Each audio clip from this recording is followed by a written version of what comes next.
We're now joined by Adetola Faruk, Chief Operating Officer and Head of Programs at Food Click Support Initiative, to speak on the commemoration of the World Food Day and what the world is doing to ensure food adequacy among the world population. Good to have you. Thank you for joining us. Good afternoon. It's good to be here. It's interesting, the theme for this year's World Food Day, right to food for a better life and a better future. Now, if we were to put that vis-a-vis the current situation in Nigeria, where food security isn't yet attained. And, last year, President Tinubu declared a state of emergency on food security.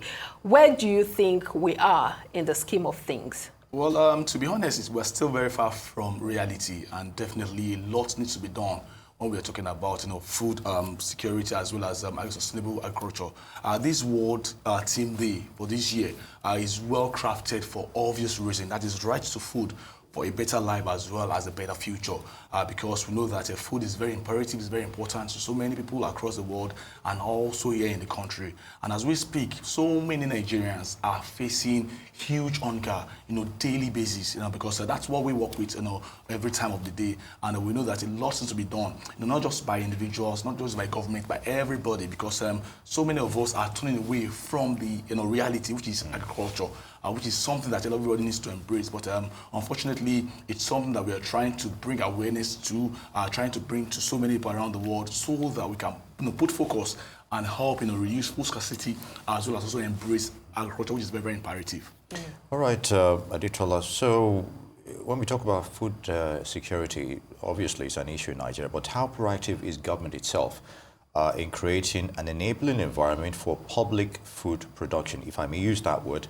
Now, the issue of providing arable land, for agricultural practices at low cost, is that still a myth here? It's a big problem, to be honest, because if you look across Nigeria, we are blessed with fertile land, and gone were those days where people embrace farming as not just a passion, but as a job that put food on the table.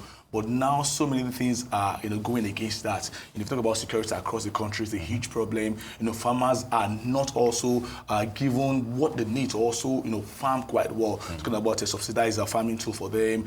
Technology has also come into being right about now, and so many people are not looking in that direction. And this has put us way behind senior climes where things like that are obtainable. You get loans on a regular. That is not applicable here in the country. You need to come up with a lot for you to get loans from private organization, even from the government as well. So I think the government needs to look in that direction and invest heavily on farmers, so that prices of food that's rocketed higher right about now can also come down. There's a way it trickles down, the cycle where if things are done right at the top, I'm telling you that a lot of people will benefit, not just the farmers. A lot of people also embrace farming, because if you talk about farming, it's something that is more of an exercise to so many. It's something that's very easy for you to cultivate right about now. That technology is even in agriculture. So for me, a lot needs to be done, and focus needs to be put on sustainable agriculture as well as also food security across the land. But maybe we should x-ray some of the things that the federal government has done, especially this administration, since it took office. You'd recall that in July this year, President Tinubu announced the suspension of duties, tariffs and taxes on some essential food items, maize, rice, and other cereals. How well do you think that has impacted food security or food insecurity in the country? It has to a very, to be honest, it's not a day's job. We understand that, when announcements like that are made, some other things need to also go pari passu it. And I'm talking about security of farmers. It is very, very imperative that we put that across board. Some days back, even the journalists that were supposed to cover the Eagles match were also attacked on the road. And this is just once in a while for them. But for those that ply the road, transport food from one place to the other, farmers that go into the local areas, their lives are not that intact.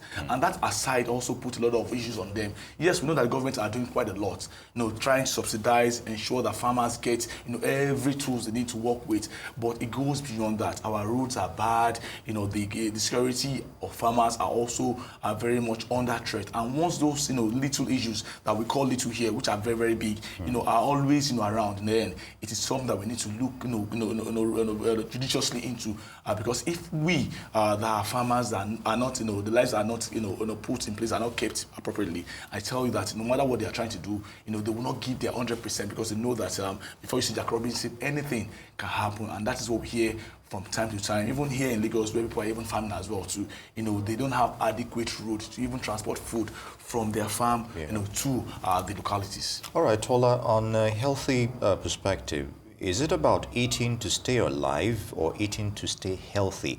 What's the state of the nation on that? Well, a lot of people are eating to stay alive now. Whatever you get is what you can just lay your hands on. I work directly with people, beneficiaries that come to my own office to get, food, supplements, palliative, just to sustain them for like 2 or 3 weeks.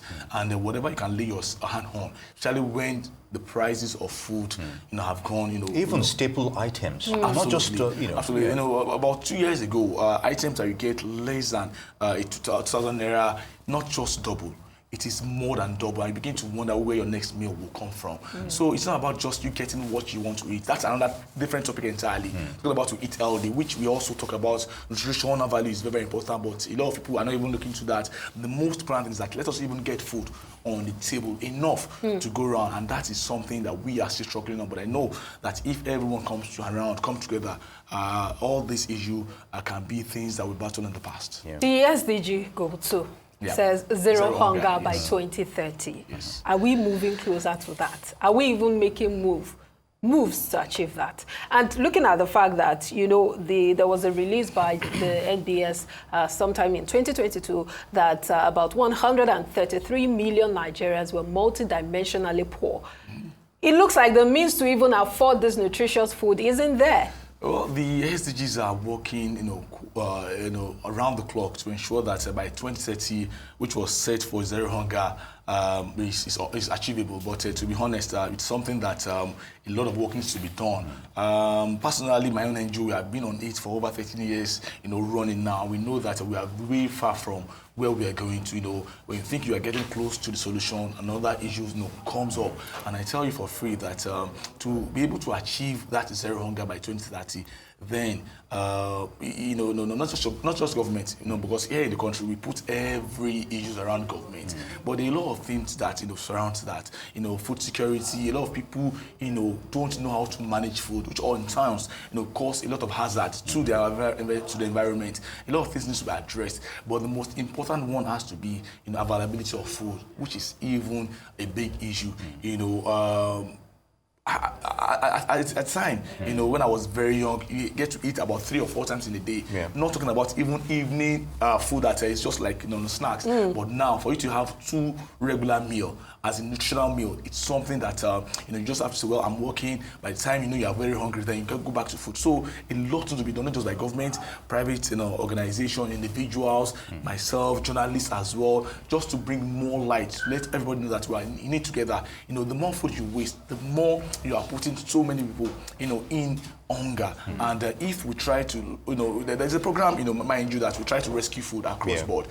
Go to talk to people that are doing their parties. Instead of you wasting food, why don't you just preserve it very well? There are someone waiting that knows that might be their night food. And if you're able to put that on a table, it has at least not only reduce wastage in society, it has also fill a belly, and those people will be very, very grateful that they have something to eat. All right, on that note, hopefully someone out there is listening, and we will take to your advice.